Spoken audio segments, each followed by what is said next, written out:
Começo de plantão na enfermaria, sabe como é? Na passagem de caso surgiu uma nova interconsulta. Um paciente que acabou de passar por uma drenagem torácica por causa de um derrame pleural. O procedimento em si foi um sucesso, ótimo. Mas o nosso trabalho, o trabalho da fisioterapia, bom, ele tá só começando. E essa frase aqui, olha, ela resume tudo. É a ideia central que vai guiar todo o nosso raciocínio. Porque, pensa bem, o procedimento cirúrgico resolve o problema imediato, que era o líquido acumulado. Mas e as consequências? Aquela perda de função do pulmão, a limitação de movimento. É aí que a gente entra. Então, vamos mergulhar nesse caso. O cenário é o seguinte: um paciente adulto que logo depois da drenagem já começa a apresentar dificuldade para respirar. É uma situação bem clássica, e é aqui que uma intervenção nossa bem no comecinho faz toda a diferença para evitar problemas maiores.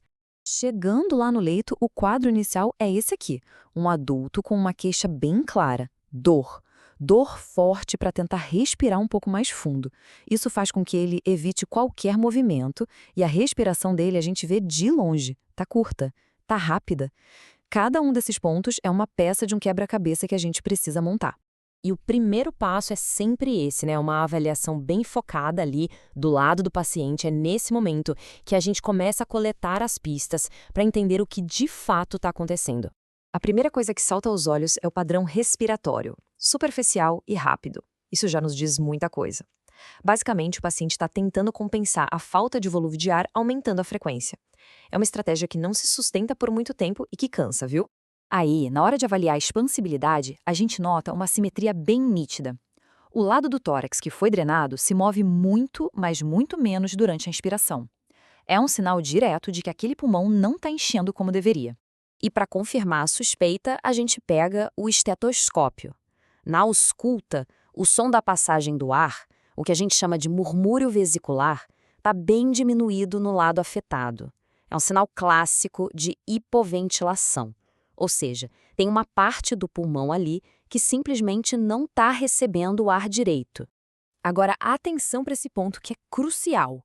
A dor aqui não é só um sintoma, ela é a causa da disfunção. O paciente relata essa dor intensa para inspirar fundo e, por causa dela, ele evita até se virar na cama. A dor está literalmente travando a função dele. A saturação de oxigênio está marcando 92%. É um valor limítrofe, né? Totalmente compatível com esse quadro de hipoventilação que a gente está vendo. O corpo está recebendo o mínimo de oxigênio, mas sem nenhuma margem de segurança. Ok, com todos esses dados na mão, agora vem a parte mais importante: o raciocínio clínico. Não adianta só listar os achados, a gente precisa conectar os pontos para chegar na causa raiz do problema. E além do óbvio. A nossa linha de raciocínio é mais ou menos essa. Primeiro, beleza, o líquido saiu, mas o pulmão ficou ali um tempo comprimido, sabe? Isso causou o colabamento de várias partes dele, o que a gente chama de atelectasia. Segundo, a dor do procedimento impede aquela inspiração profunda que seria essencial para reabrir essas áreas. Isso cria um ciclo vicioso. E terceiro, a imobilidade por causa da dor só piora tudo, porque o movimento do corpo ajuda e muito na ventilação. Diante dessa análise toda, a pergunta fica bem clara, né? Qual é a conclusão lógica? O que exatamente a gente precisa fazer agora? E a conclusão é essa aqui.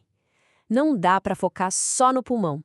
E também não dá para focar só no movimento. A solução está numa abordagem que junta as duas coisas. A gente precisa atuar na expansão pulmonar e, ao mesmo tempo, na mobilidade funcional. E é isso que nos leva direto para o nosso plano de ação. A nossa intervenção vai ter dois focos principais, que vão trabalhar juntos. Vamos reexpandir o pulmão e, simultaneamente, vamos botar esse corpo para se mexer.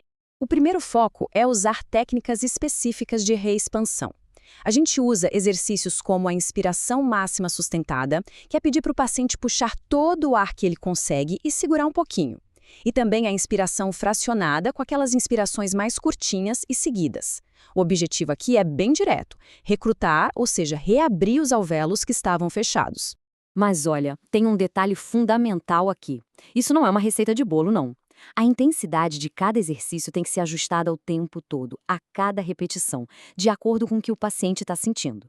É esse respeito ao limite da dor que garante que o tratamento funcione e que o paciente colabore. E aí vem o nosso segundo foco, a progressão da mobilidade. Não adianta nada fazer um monte de exercício respiratório na cama. A terapia precisa evoluir. Então a gente começa sentando o paciente na cama, depois coloca ele de pé e assim que der, já começa uma caminhada leve. O objetivo é sempre o mesmo: integrar esse novo padrão respiratório com as atividades do dia a dia. Então, no fim das contas, qual foi o resultado? A resposta do paciente é o que mostra se o nosso raciocínio clínico estava certo e é o que revela a grande mensagem desse caso. E aqui a gente consegue ver a evolução de forma bem clara. O padrão ventilatório, que era superficial, fica mais profundo.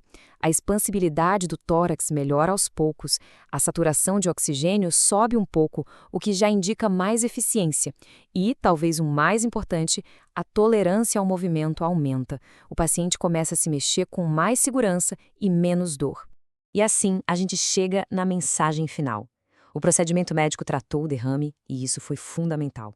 Mas foi a fisioterapia que restaurou a função, que devolveu para o paciente a capacidade de respirar bem e de se mover sem medo. Isso nos deixa com uma reflexão, né? O que define a verdadeira recuperação? É a ausência da doença ou é a presença total da função?